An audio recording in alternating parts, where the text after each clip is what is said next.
Welcome back to Playing God, the game of arting. This week Steph, will be drawing Jinx. Yes, the League of Legends Jinx. Can you blame me? She's cool! Okay, we're starting with the sketch and, wait, this doesn't look like a sketchbook. Yeah, we're trying something new and interesting. Sketching directly on the computer with a tiny brush and a low stabilizer. Why? Because Jinx is an extremely dynamic character and I find I can do dynamic poses much easier directly on the computer. You can move her body with the transform tools and you're cheating. It's great. However, the downside is that it's much harder to get her anatomy right on the first try, especially the size of her body and the workings of her face. You might see the ghost of an image in the background. Yeah, ignore that. I wanted to make sure I could draw this pose before I started recording, because if I couldn't, that'd be a little embarrassing. You can see my reference right there beside my canvas, and I'm doing my best to stay true. You notice I'm not tracing it. You should never, ever trace your references. That's plagiarism, and you're cheating. Using their poses to draw inspiration and to get anatomy is fine. You never want to trace. Even if it was legal, you're not going to learn that way. So instead, just go ahead and mess up, you can fix it. Easily. There's Control-Z, there's transform tools, you got this.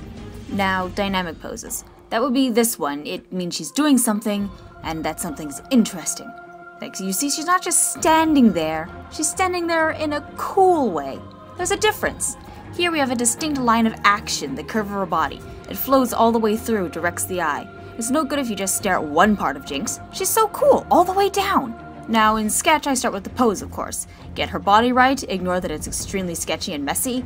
Then I start messing with her clothes, her hair, etc., etc. And I'll be flipping between references a lot. There's really no good reference for all of Jinx's clothes. She's got a lot of shit going on at all angles, and I'm bound to have missed something somewhere. I probably didn't notice till it was way too late, but I have noticed by now. Please don't tell me what I missed. Now, some things I didn't detail in here are like her braids and the other large masses. It's not worth the effort because I'm just going to be doing the exact same thing when I get to lines. Computer sketching makes me lazy, but because it works, you're allowed to be a little lazy. And now we have an entire sketch to watch. Wanna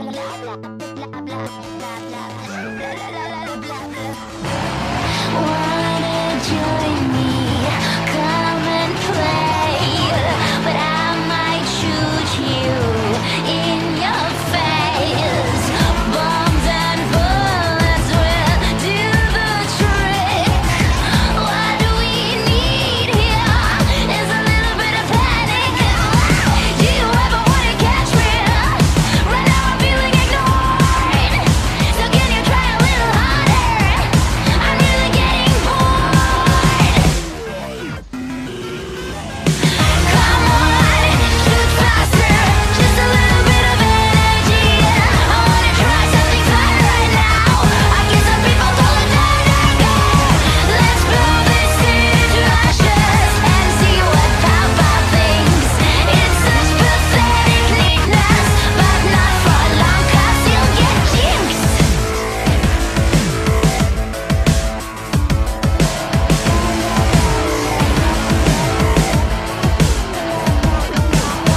So much better, so much fun.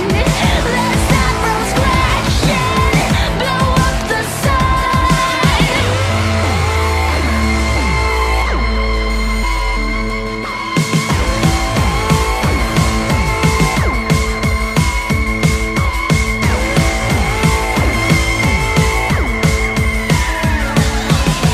Come on, shoot faster.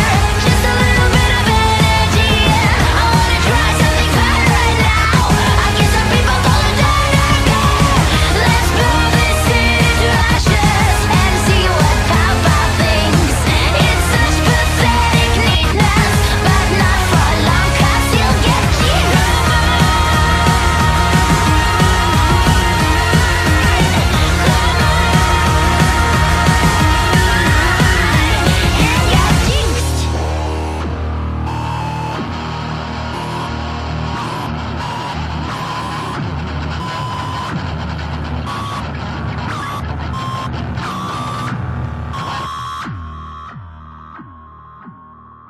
Of course, lines come directly after this. By this point, you know that lines are just tracing your sketch cleaner. Let us save us some time. Boop. Ta-da! Line art's done. Actually, okay, here's a small tour. I did something interesting. Not interesting to watch get done, but interesting when it's finished. I played around with line weight. That means that some lines are thicker, some lines are thinner. It gives them, well, weight. There's a more interesting feel to the character because it's not the same all the way down. You can suggest depth and detail that way too. The bigger something is, the closer it is. Big lines next to small lines means that there's front-back movement. Small lines are, of course, in the back. I do all of this by sketching over my sketch again, using a low stabilizer. Low means faster work. And then I clean it up a lot, get rid of all the little extra lines, erase, carve out the shape. Just keep doing this until it looks right. There's really no exact science to it, and there's a lot of guess, check, revise. Like, a lot of guess, check, revise. Now, flats are just your basic flat colors that we've done before. The only thing is when you muck around with the line weight the way I do, you're gonna have lines way too insane to use the select and paint bucket. You're gonna have to go in and manually paint that stuff with a pen tool. I'm sorry, it's worth it, I promise. Part 1 of shading, exactly the same as when I showed you how I drew Link. The only interesting thing that I did on Jinx as compared to Link was how I handled her hair. Streaks. It's a more comic book feeling, something graphic. Graphic and vaguely explosive. Part 2 shading is more interesting, and by interesting I mean I cheated 100% of it. Take all of your layers and merge them. Copy it. Undo back far enough that your line art is separate from all the colors. Paste. Take a new layer, clip it to the mask, and bucket that layer full of some dark color. Bam, you have shadows. Drop the opacity and start carving out highlights. You want to make a halo around her. The light would start to creep about her form so any edge facing the light would have a faint glow. I could have exaggerated it more, made it more dramatic. The only reason this works at all is that I decided to backlight Jinx, meaning that the light source is behind her. I still cheated. There should be depths of shadows, getting darker the closer to where she is, but I still shade, and because it cheats the eye for long enough, it's really not that big of an issue. It still looks good. And now, when we get to the background, you notice I hecked up. I hecked up hardcore. There's gonna be an explosion. It's Jinx, of course there's an explosion. And I made it pink. This shadow is a really dark pink, so, to be true, either shadow or light should have been blue. But I didn't plan it out, so that's completely on me. Whoops.